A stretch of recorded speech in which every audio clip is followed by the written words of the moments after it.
Pour la bande originale du jeu, on a essayé d'être... For the soundtrack of the game, we tried to be very close to what is done in film.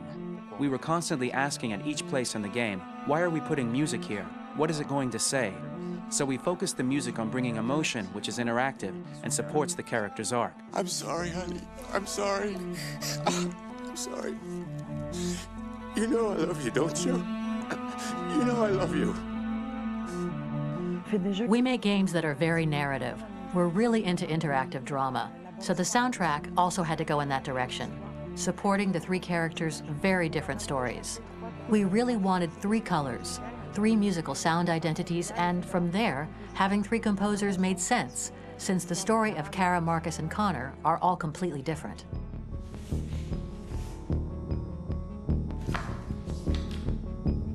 You recognize him? It's Carlos Ortiz. For Connor, we wanted a soundtrack that could be very cold and very mechanical, very machine-esque somehow. For Kara, we wanted a soundtrack that would be very moving and emotional. It was about the quest for identity, but it was also a journey about love and empathy. And for Marcus, we wanted something epic, something that would really represent the grand aspect of his quest. And we were very fortunate to find three incredibly talented composers, and working with them has been a dream, honestly.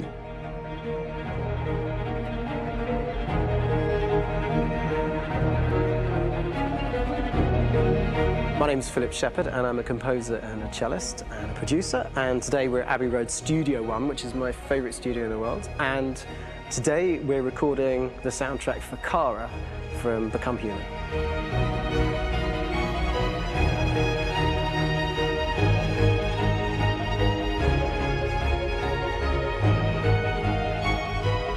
So when I compose a big project, I often travel just to kind of get out, and get some fresh air and some inspiration. And I go hiking and traveling in Montana a lot. I had a log fire in the room that I was staying in, and the flames were kind of making absolutely direct music. And it became the basis for Kara's theme, and it sounds something like this.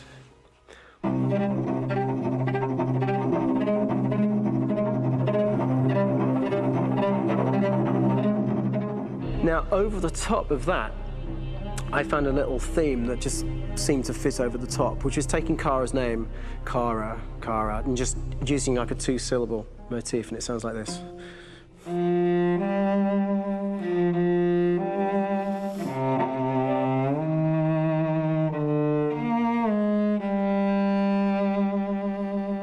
going to pull through this, Alice. As long as we're together, nothing can hurt us.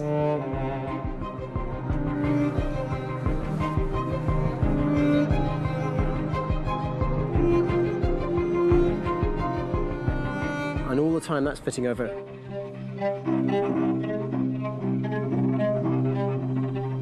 So it kind of works in lots of levels. And in fact, every single theme in the score has one of those elements built into it, and it becomes sort of the DNA of every single tune.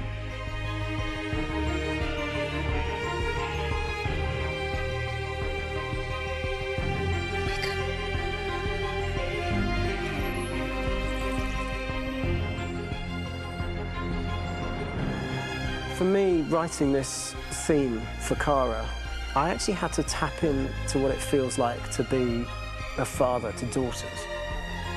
I really had to tap into everything I feel about my daughters and thinking, well, if I had to write music for them and that sense of trying to protect them but also give them the freedom, that's totally where it came from.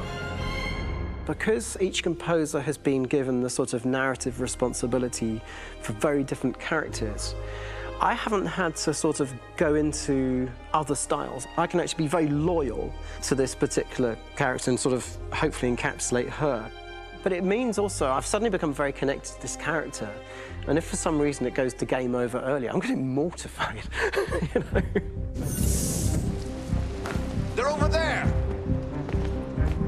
Starting a new project, for me personally, it's always finding the right tone, finding the right color, I like to call it. For me, it's finding that right texture that actually sits against picture really well.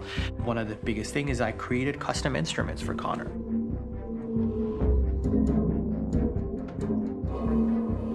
I pulled out all my vintage synthesizers to be able to capture this robotic person, if you will.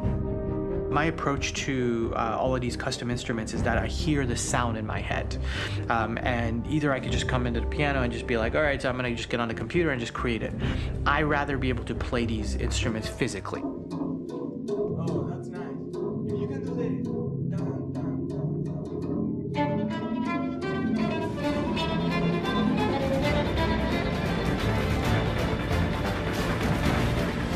As soon as you see Connor the first time, there is a really interesting thematic idea that you hear, and that's just made out of a Moog synthesizer, but completely manipulated in multiple ways. And it's robotic. It has a little bit of an emotional to it. He's on his mission, so you feel that as well. So it just kind of gives you that cold, motionless, with a mission in hand that you kind of feel throughout the whole thing.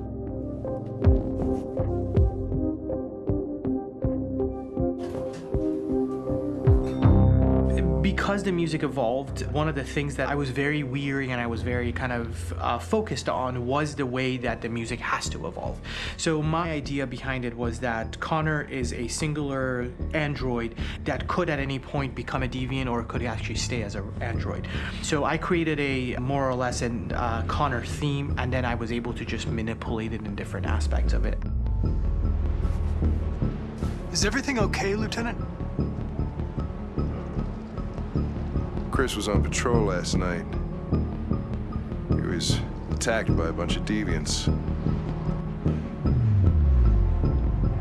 I'm a human being writing for a robot, and throughout Connor's journey, he meets someone, he meets a partner. So how do you deal with a robot feeling? And I've met a partner that I'm gonna work with, or all of a sudden he sees a dead body. Does this robot have an imagination? Does this robot have a feeling? And if yes, how do you translate that into non-emotional music? So it basically at any point I was just like, I can't do this, and then I just do it. Property was damaged and fires continued to rage in several major districts across the city. Some people are asking, have androids become a threat to our security? When I first started really digging in on Marcus, the one thing that I really tried to capture was the transformation process. You know, Marcus is this android that evolves over the course of the game and really goes from kind of figuring out that he's more than just an android. You know, he's starting to develop kind of a human soul in a way. Try to imagine something that doesn't exist, something you've never seen. Now concentrate on how it makes you feel and let your hand drift across the canvas. The other side of Marcus that I really latched onto was that he almost became a savior for a lot of the other androids in the game. So when I started developing the theme for Marcus, I really made it like a church hymn.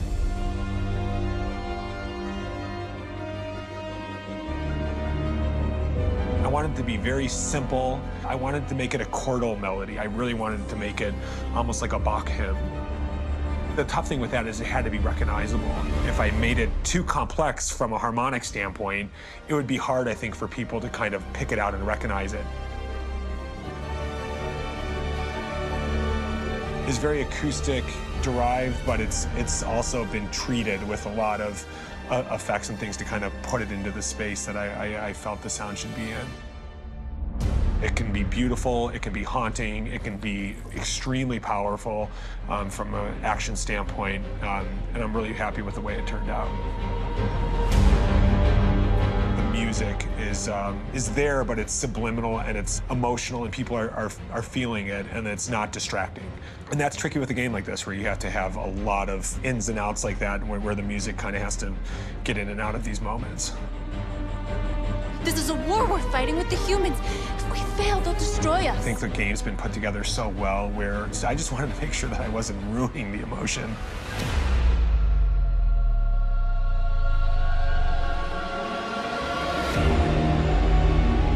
I got to be honest, when we first started on this path, I said, oh man, this could be pretty messy, you know? I mean, it could feel disconnected, but I mean, it's amazing how they really guided us and got us to really kind of all be in the same world, but at the same time feeling completely different. So it's really going to stand out and kind of be one of those games where people are really going to notice the music and kind of how it was crafted, and you know, and all the hard work that went into being able to pull it off in a graceful way.